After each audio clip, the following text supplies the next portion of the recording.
আসসালামু আলাইকুম। আশা করি সবাই ভালো আছেন, সুস্থ আছেন এবং নিরাপদে আছেন। বনশ্রী ন্যাশনাল আইডিয়াল স্কুল কর্তৃক আয়োজিত বিএনআইএস হোম স্কুলে আপনাদেরকে স্বাগত জানাচ্ছি। আমি মোহাম্মদ সুলাইমান হোসেন।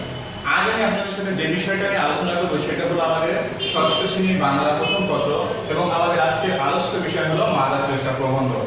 তো সুপ্রিয় শিক্ষার্থীবৃন্দ, আপনাদের জ্ঞান থেকে জানাতে চাই যে আমরা আমাদের বার্ষিক পরীক্ষা সিলেবাস অনুসরণ করে আমাদের অনলাইন কার্যক্রম শুরু করেছি। তো এই বার্ষিক পরীক্ষা সিলেবাস অনুসারে আজকে আমাদের অনলাইন কার্যক্রমের দ্বিতীয় ক্লাস হলো এই মাদার তেরেসা প্রবন্ধ। আপনারা আশা করি এটা খুব ভালোভাবে বুঝতে চেষ্টা করবেন। তো দেখেন সুপ্রিয় শিক্ষার্থীবৃন্দ, প্রথম আপনাদেরকে বলি মাদার তেরেসা প্রবন্ধ যে লিখছে তার সম্পর্কে লেখক সম্পর্কে আমি আপনাদেরকে বলতে চাই। তিনি হলেন কে? সঞ্জিদা খাতুন। এই সঞ্জিদা খাতুন 1933 সালে ঢাকায় জন্মগ্রহণ করেন তিনি এবং তিনি ঢাকা বিশ্ববিদ্যালয়ের একজন অবসরপ্রাপ্ত প্রফেসর। তিনি ঢাকা বিশ্ববিদ্যালয়ে অধ্যাপনা করতেন। দেখেন তিনি একজন ছিলেন রবীন্দ্রসঙ্গীত শিল্পী ছিলেন এবং তিনি কি ছিলেন? একজন প্রবন্ধকার ছিলেন এবং একজন গবেষক ছিলেন। তিনি বাংলায় এবং তিনি তার এইসব তিনি রবীন্দ্রসঙ্গীতের যে গান গেতেন এবং তার বিভিন্ন এই যে সাহিত্য প্রবন্ধ লেখা এবং তিনি গবেষণা স্বীকৃতি স্বরূপ তিনি কি করেছেন? বাংলা একাডেমি পুরস্কার পেয়েছেন এবং কলকাতা রাজ্য সরকার তিনি কি পেয়েছেন? রবীন্দ্র পুরস্কার পেয়েছেন। এবং বাংলাদেশে যে একটা পুরস্কার দেওয়া হয় যে তার সাহিত্যিক বা লেখকদের কার্যক্রমের জন্য সেই 21 পদকেও তিনি কি হয়েছিলেন? ভূষিত হয়েছিলেন। তার কয়েকটি কিন্তু উল্লেখযোগ্য বইয়ের নাম আমরা এখানে বলি। তার ভিতরে আছে সত্যেন্দ্র কাব্য পরিচয়, রবীন্দ্রসঙ্গীতের ভাব সম্পদ, ধ্বনি থেকে কবিতা, প্রতিদিনের স্মৃতি, এগুলো উল্লেখযোগ্য। সঞ্জিদা খাতুন এই মাদার তেরেসা প্রবন্ধ লিখছে। এখন আসলে আমরা মাদার তেরেসা প্রবন্ধ আসলে একটু আলোচনা করি। তো সুপ্রিয় শিক্ষার্থীবৃন্দে, এই পৃথিবীতে দেখেন মানুষ মানুষকে সেবা করবে, এটাই স্বাভাবিক। কিন্তু অনেক ক্ষেত্রে ব্যর্থই ঘটে, মানুষ মানুষকে সেবা করে না, বরং মানুষকে ক্ষতি করে। আবার অনেক মানুষ আছে যারা তাদের নিজের জীবনটাই কি করেছে? পুরোপুরি মানব সেবায় বিলিয়ে দিয়েছে। তাদেরকে নিজের পুরো জীবনের মানব সেবায় বিলিয়ে দিয়েছে। তাদের মধ্যে অন্যতম একজন হলো এই মাদার তেরেসা। মাদার তেরেসা 1910 সালের 26শে আগস্ট তিনি আপনার স্কোপিয়াতে আলবেনিয়ার স্কোপিয়াতে তিনি কি করেন? জন্মগ্রহণ করেন।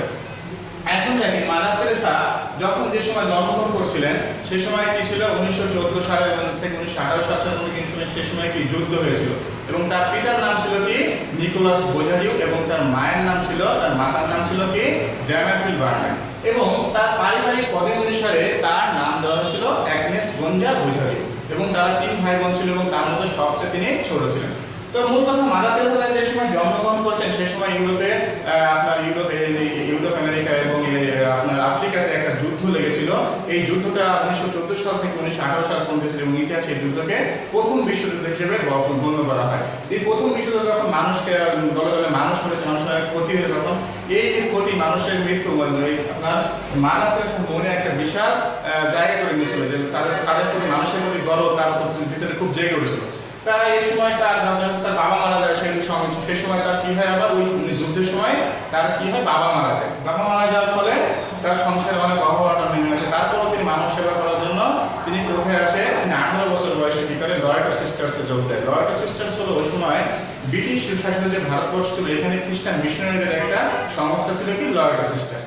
তিনি সেই লয়েটা সিস্টার্সে যোগ দেন মানুষ সেবার জন্য এবং সেখানে তিনি 3 বছর একটা নান হওয়ার জন্য তিনি প্রশিক্ষণে। নান মানে হলো সন্ন্যাসী, যারা এক কথায় তারা নিজেদের কথা ভাবে না, অন্য মানুষ সেবায় নিজের জীবনকে বিলিয়ে দেওয়ার জন্য তারা তাদের প্রতিজ্ঞা করে। এটাই হলো সন্ন্যাসী জীবন। তা এই সন্ন্যাসী জীবন হলে তিনি সেখানে 3 বছর প্রশিক্ষণ নেয় এবং তারপরে সেখানে প্রশিক্ষণ নেওয়ার তিনি বাঙালিদের সেবা করেন। তিনি কি করেন? বাংলা ভাষা তিনি আয়ত্ত করেন এবং তিনি কি করেছেন? এই যে লয়েটা সিস্টার্সে যোগ দেওয়ার পরে তিনি আবার 17 বছর সেন্ট মেরিজ স্কুলে তিনি কি করেছেন? শিক্ষকতা করেছেন। এই সেন্ট মেরিজ স্কুলে শিক্ষকতা যে সময় তিনি করতেন সে সময় তিনি কি শিক্ষার্থীদের মতো মানব সেবার জায়গায় তোলার জন্য তিনি তাদেরকে অনেক কার্যক্রম করতেন। তার মধ্যে একটা অন্যতম কার্যক্রম হলো কি? যে তিনি শিক্ষার্থীদের কি একদিনের টিফিনের টাকা যুগিয়ে অসহায় যারা মানুষ আছে, যারা ক্ষুধার্ত মানুষ, তাদেরকে খাবারের ব্যবস্থা করার তিনি কথা বলতেন। তো এই সেন্ট মেরিজ স্কুলে 17 বছর তিনি শিক্ষকতা করার পর 1948 সালে তিনি লয়েটা সিস্টার্স থেকে কি করেন? বেরিয়ে আসে। কারণ তিনি চেয়েছিল যে তিনি একাধারে মানুষের সেবা করবেন, আর কোনো কিছু নেই। জন্য তিনি কি করেন? 1948 সালে এই লয়েটা সিস্টার্স থেকে তিনি বেরিয়ে আসেন এবং কি করেন? বাংলার মানুষের সেবা করার জন্য তিনি কি করেন? গাউন ছেড়ে কি করেন? শাড়ি পরেন।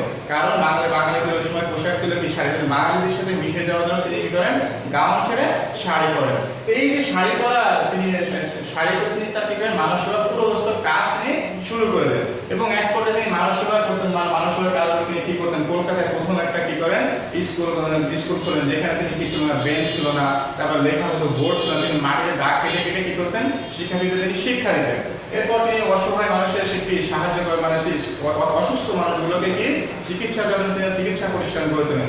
তার এই কাজগুলো দেখে সে সময় অনেকেই তার সাথে যোগ দেয় এবং তাকে কি করে সহযোগিতা করে, এবং অনেক নাম কি করে তার সাথে এসে এই কাজে যোগ দেয়, এবং তাদেরকে নিয়ে তিনি একটা প্রতিষ্ঠান গড়ে তোলেন।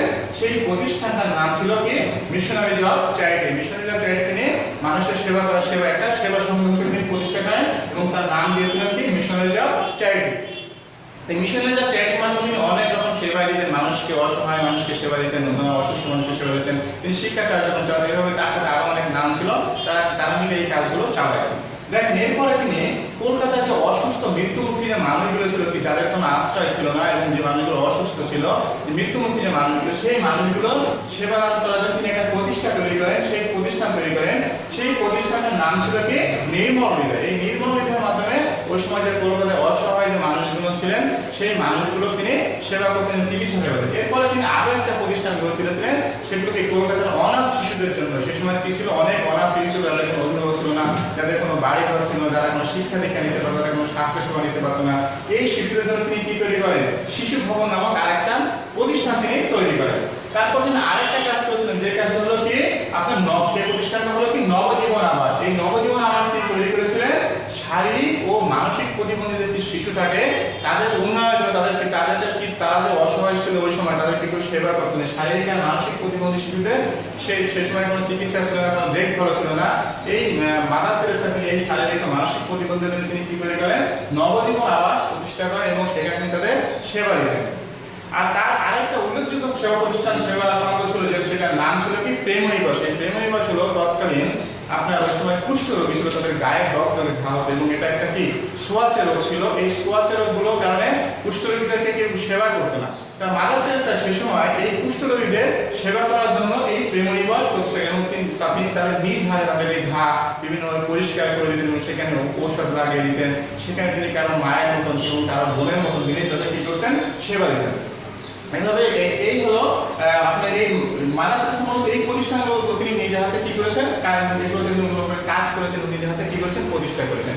এরপর দেখেন 1971 সালে যখন আমাদের বাংলাদেশে যুদ্ধ হয়, তখন প্রায় 1 লক্ষ শরণার্থী কিন্তু আমাদের দেশে ইন্ডিয়াতে আশ্রয় নিয়েছিল। কিন্তু এই শরণার্থী শিবিরে এই এত লোকের সেবা দেওয়া কিন্তু খুব দুরূহ কাজ ছিল।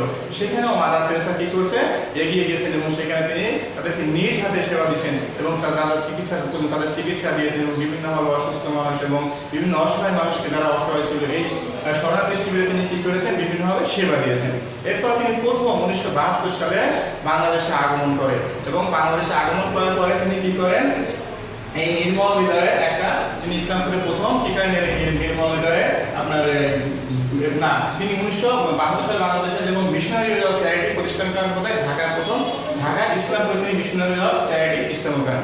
এরপর তিনি দেখা যাচ্ছে খুলনা, বরিশাল, সিলেট এই জায়গাগুলো তিনি কি করেছেন, এই নির্মল হৃদয়, তারপর প্রেমনিবাস এগুলো প্রতিষ্ঠা করেছেন। তারপরে এই মাদার তেরেসা দেখেন আবার কি করেছেন, 1991 সালে বাংলাদেশে একটা ঝড় হয়। এই ঝড়ের সময় তিনি বাংলাদেশের মানুষের পাশে এসে দাঁড়িয়েছিলেন। এরপর তিনি এভাবে তার জীবনটাকে তিনি মানব সেবায় কি করেছেন, উৎসর্গ করে। তিনি এই মানে এই অবদান, এই এত কিছু মানব সেবায় তার অবদান স্বরূপ তিনি সবচেয়ে একটা দামি পুরস্কার পেয়েছেন, সেটা হলো কি নোবেল পুরস্কার। তিনি অনেক পুরস্কার পেয়েছেন, কিন্তু সবচেয়ে যে মূল্যবান যে পুরস্কারটা ছিল সেটা হলো কি নোবেল পুরস্কার। এবং দেখেন এই নোবেল পুরস্কারের অর্থটাও তিনি অসহায় ক্ষুধার্ত শিশুদের মাধ্যমে তিনি কি করেছিলেন, দান করে দিয়েছিলেন। এবং এই নোবেল কমিটি, সুইডেনের নোবেল কমিটি তার নোবেল দেওয়া, তাদের এই নোবেল পুরস্কারের মানে ঘোষণা করা যে একটা অনুষ্ঠান ছিল, সেখানে একটা ভোজসভার আয়োজন করেছিল। তিনি সেটা কি করেছিলেন, তাদের নোবেল কমিটিকে বলেছিলেন যে ভোজসভা এটা আয়োজনটা দরকার না, এই যে এখানে যে অর্থটা ব্যয় হবে এটা দিয়ে ক্ষুধার্ত মানুষের কি করা যাবে, খাদ্য দেওয়া যাবে। এবং তার এই ডাক শুনে সুইডেনে অনেকেই তার সাথে কি করে যোগ দেয়, এবং তার তার নোবেল পুরস্কারের যে অর্থমূল্য ছিল প্রায় তার অর্ধেক অর্থমূল্য তিনি সেখান থেকে সংগ্রহ করতে সক্ষম হয়, এবং সেগুলো তিনি গরিব অসহায় মানুষের মধ্যে দান করেন। দেখেন এই মাদার তেরেসা তিনি তার জীবনটা কি করেছেন, পুরো মানব সেবা তিনি ত্যাগ করেছেন। এই মানব সেবী 1997 সালের 5 সেপ্টেম্বর তিনি কি করে মৃত্যুবরণ করেন। 1997 সালে 5 সেপ্টেম্বর তিনি মৃত্যুবরণ করেন। এই ছিল মোটামুটি আমাদের মাদার তেরেসা সম্পর্কে আজকে আলোচনা। তো শুধু সেখানে দেখেন আমি মাদার তেরেসার ভিতরে একটু কথা কয়েকটা প্রশ্ন অনুধাবন আকারে এখানে তুলে এনেছি। আমি এগুলো আপনার এখন মানে সলিউশন দেওয়ার চেষ্টা করছি। দেখেন এখানে প্রথম লেখা আছে মাদার তেরেসা গাউন ছেড়ে শাড়ি পরেছিলেন কেন? তাহলে আমাদের জ্ঞানগুলো কেমন হতে পারে? তিনি সেই সময় বাঙালিদের সাথে মিশে যাওয়ার জন্য কি করেছিলেন? বাঙালিদের পোশাক ছিল শাড়ি, তিনি সেই জন্য গাউন ছেড়ে কি করেছিলেন? শাড়ি পরেছিলেন। তাহলে লিখতে পারি যে বাঙালিদের প্রতি ভালোবাসা থেকে তিনি গাউন ছেড়ে শাড়ি পরেছিলেন। এর কোনো উদাহরণটা আপনারা এভাবে লিখতে পারেন যে তিনি আসলে কি বাংলাদেশ সেবা করার জন্য তিনি বাংলা ভাষা রপ্ত করেছিলেন এবং তিনি সেই সময় যেহেতু ব্রিটিশ শাসিত ভারতবর্ষে তিনি এই সেবা কাজ চালাতেন, তিনি জন্য তাদের সাথে একেবারে বাঙালিদের সাথে পরিবেশের সাথে একেবারে নিজেকে খাপ খাওয়ার জন্য তিনি কি করেছিলেন? গাউন ছেড়ে শাড়ি পরেছিলেন। এবং তার শাড়ি ছিল কয়টা? মোট তিনটা। একটা তিনি সবসময় কি করতেন? ব্যবহার করতেন, একটা তিনি পরিষ্কার করে পরিষ্কার করতেন বা ধুয়ে দিত, এবং আরেকটা শাড়ি ছিল যেটা তিনি কোনো জায়গায় বিশেষ কোনো অনুষ্ঠানে গেলে সেই শাড়িটা তিনি ব্যবহার করতেন। এভাবে লিখতে পারি। তারপর দেখেন ভালোবাসা দিয়ে দুনিয়া জয় করা সম্ভব, মাদার তেরেসার প্রমাণগুলোকে ব্যাখ্যা করো। তাহলে আমরা এরকম করতে পারি যে মাদার তেরেসা তার ভালোবাসা ও মহিমা দিয়ে তিনি কি করেছেন? মানুষের মন জয় করেছেন। আসলে দেখেন এখানে বলেছেন দুনিয়ার কথা। মাদার তেরেসা কি শুধু কোনো জাতের ছিল, ধর্মের ছিল না, তিনি সকল জাতির ছিল, সকল ধর্মের ছিল, সকল গোত্রের ছিল এবং সকল দেশের ছিল।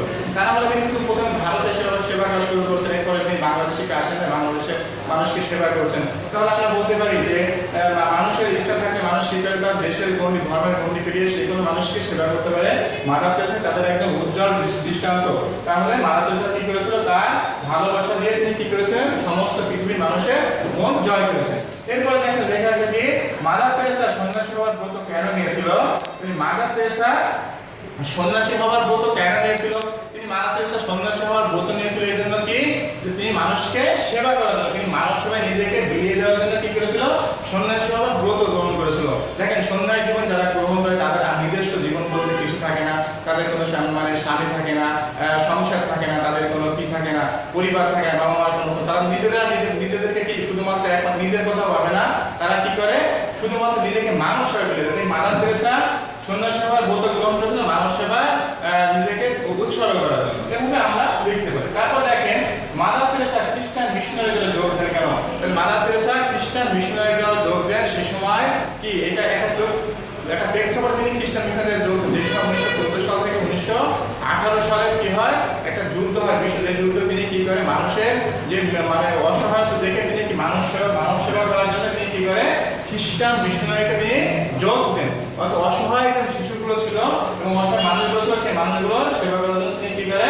মাদার তেরেসা খ্রিস্টান মিশনারিতে যোগ দেন এবং সেখানে তিনি সন্ন্যাসবোধ নাম হওয়ার প্রশিক্ষণ লাভ করেন এবং সেখানে তিনি কি করেন? মানুষকে বিভিন্নভাবে সহযোগিতা করেন। এরপর দেখেন মাদার তেরেসা কিভাবে কুষ্ঠরোগীদের সেবা করতেন। তাহলে মাদার তেরেসা কিভাবে কুষ্ঠরোগীদের সেবা করতেন? মাদার তেরেসা তার নিজের জীবনের কি ভয় না পেয়ে তিনি কি করতেন? কুষ্ঠরোগীদের সেবা করতেন। কারণ দেখেন সে সময় যে কুষ্ঠরোগীদের তাদের গায়ে রগ ঘাসতে এবং ঘাটা কি ছিল? সোয়াদ ছিল। এই জন্য তার নিজের আপনজন হলো এই যে রোগীদের পাশে কেউ যেতে চাইতো না, কারণ তারাও এটা দ্বারা কি আক্রান্ত হবে। কিন্তু মাদার তেরেসা কাউকে কি তার মায়ের মতো এবং কাউকে তার বোনের মতো এই সেবা দিয়ে পাঠাতেন। তাদের নিজেদের ঘা নিজ হাতে পরিষ্কার করে দিতেন, সেখানে তিনি কি করতেন? তাদেরকে ঔষধ লাগিয়ে দিতেন। তো সুপ্রিয় শিক্ষার্থী, আসলে আমরা যদি এই মাদার তেরেসা প্রবন্ধ এবং এই যে কয়টা প্রতিষ্ঠানের কথা বলেছি, এই কয়টা প্রতিষ্ঠান সম্পর্কে যদি আপনারা ভালোভাবে জানেন তাহলে আপনারা আশা করি এই প্রশ্নগুলোর উত্তর খুব সহজে দিতে পারবেন। তো সুপ্রিয় শিক্ষার্থীবৃন্দ, আপনাদের আসলে এখানে কাজ হলো আমরা একটা বাড়ির কাজ দিব আপনাদেরকে। এখন সেই বাড়ির কাজটা হলো এই মাদার তেরেসা পুরো গল্পটা পড়বেন, একটা পুরো পাঠ করেছি যেটা আমাদের লেখক পরিচিত সেটা পড়বেন। সেখান থেকে 10টি জ্ঞানমূলক একটা প্রশ্ন তৈরি করবেন, সেই প্রশ্নের উত্তর সহ আমাদের স্কুলে এই যোগ্য খাতাটা জমা দিব। এবং এই যোগ্য খাতাটা জমা দেওয়ার সময় হলো প্রত্যেক রবিবার আপনারা এই যোগ্য খাতাটা জমা দিয়ে যাবেন এবং পরের রবিবার এসে আপনারা এই যোগ্য খাতাটা নিয়ে যাবেন। এবং আপনাদের স্কুলে যে ডায়েরি মার্কিং করা হতো, সিটি মার্কিং করা হতো এবং এসবি এর নাম্বার ছিল সেই নাম্বারটা এখন আমরা এই যোগ্যের উপর ডিপেন্ড করে আপনাদেরকে দেব। তো সুতরাং আপনারা এই যোগ্যটা করবেন এবং আশা করি স্কুলে প্রতি রবিবার এসে জমা দিয়ে যাবেন। এবং এই বিষয়ে যদি কোনো বুঝতে সমস্যা হয় এবং কোনো সমস্যা থাকে তাহলে আমাকে আপনারা এই নাম্বারে কল করতে এবং আমার ফেসবুক এবং মেসেঞ্জারে আইডিটা দেওয়া আছে, এখানে আপনারা নক করতে পারেন। তো সুপ্রিয় শিক্ষার্থীবৃন্দ, আশা করি সবাই বুঝতে পেরেছেন এবং না বুঝতে পারলে এই নাম্বারে কল করে আপনারা জিজ্ঞাসা করতে পারেন। তো সবাই ভালো থাকবেন, সুস্থ থাকবেন এই কামনায় আজকের মতন এখানে শেষ করছি। আল্লাহ হাফেজ।